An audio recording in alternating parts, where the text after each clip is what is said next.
ఆయన సంచరించుచు యెరికో పట్టణములో ప్రవేశించి దాని గుండా పోవుచుండెను. ఇదిగో, సుంకపు గుత్తదారులను ధనవంతుడునైన జక్కయ్య అను పేరుగల ఒకడు యేసు ఎవరో అని చూడగోరెను. కాని పొట్టివాడైనందున జనులు గుంపు కూడి యుండుట వలన చూడలేకపోయెను.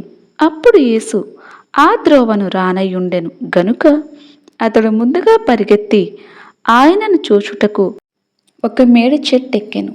యేసు ఆ చోటికి వచ్చినప్పుడు కన్నులెత్తి చూచి, జక్కయ్యా, త్వరగా దిగుము, నేడు నేను నీ ఇంట ఉండవలసి ఉన్నదని అతనితో చెప్పగా అతడు త్వరగా దిగి సంతోషముతో ఆయనను చేర్చుకొనెను.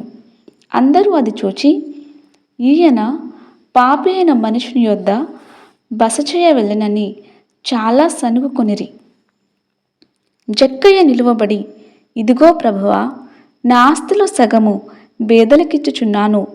నేనెవని యొద్దనైనను అన్యాయముగా దేనినైనను తీసుకొనిన ఎడల అతనికి 4 కంతులు మరలా చెల్లింతునని ప్రభువుతో చెప్పెను.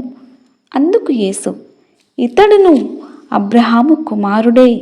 ఎందుకనగా నేడు ఈ ఇంటికి రక్షణ వచ్చియున్నది. నశించిన దానిని వెదకి రక్షించుటకు మనుష్య కుమారుడు వచ్చెనని అతనితో చెప్పెను.